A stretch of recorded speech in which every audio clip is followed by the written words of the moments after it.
Aujourd'hui, avec Light Online, je vous propose de faire un voyage dans le temps, retour dans les années 60-70 pour vous parler du mouvement pop art, un mouvement haut en couleur pris d'assaut par des designers plus talentueux les uns que les autres.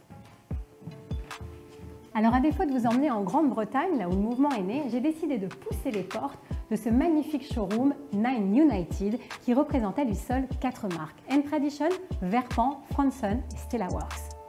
Le mouvement pop art mêle avec provocation l'univers de la science-fiction, les nouvelles technologies et le design sur les objets du quotidien.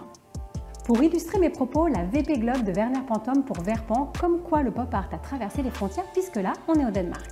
Ce style ludique et joyeux joue avec les contrastes, les couleurs flashy, mais également avec les matériaux et les formes. Werner Pantome s'est inspiré d'une bulle de savon pour créer cette lampe et il souhaitait y voir la lumière du coucher de soleil à Venise, d'où les finitions rouges. Je vous parlais de couleurs, avec la Pantome, on est servi. Et même si cette lampe a été designée en 1980, son côté pop est indéniable.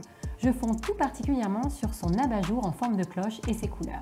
Alors je reste sur les couleurs et les formes futuristes pour vous parler d'une lampe que j'aime tout particulièrement. Il s'agit de la Flower Pot de N-Tradition. Cette lampe aux formes organiques est un hommage au mouvement Flower Power de Woodstock. Alors il faut savoir que le mouvement pop art a également été inspiré par les conquêtes de l'espace. Donc non, vous n'êtes pas fou si dans la Flower Pot vous voyez davantage une soucoupe volante qu'une fleur. Avec cet objet emblématique des années 70, adoptez une ambiance psychédélique. Choisissez votre couleur mais également votre format. Alors, suspension, lampe à poser ou baladeuse? Le pop art met en avant la culture des loisirs, de l'éphémère, du superficiel, du ludique et de l'exubérant.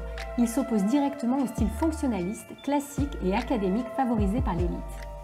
C'est en ça que l'on qualifie le pop art de style artistique qui s'inspire de la culture des masses des années 60. Vous l'aurez compris, on est plutôt sur des formes arrondies et futuristes et sur des couleurs éclatantes. Je pourrais donc aussi vous parler de la Nesso, qui nous vient d'Italie, de ses courbes généreuses et de sa façon délicate de diffuser la lumière, mais aussi de la Elmetto de Martinelli Luce, avec son look rétro-pop et son abat-jour légèrement sur le côté, comme pour mettre en avant son anticonformisme. Pour plus d'inspiration, je vous laisse aller sur le site de Light Online ou vous rendre au showroom de Nine United. En attendant, moi je suis complètement fan de ce mouvement.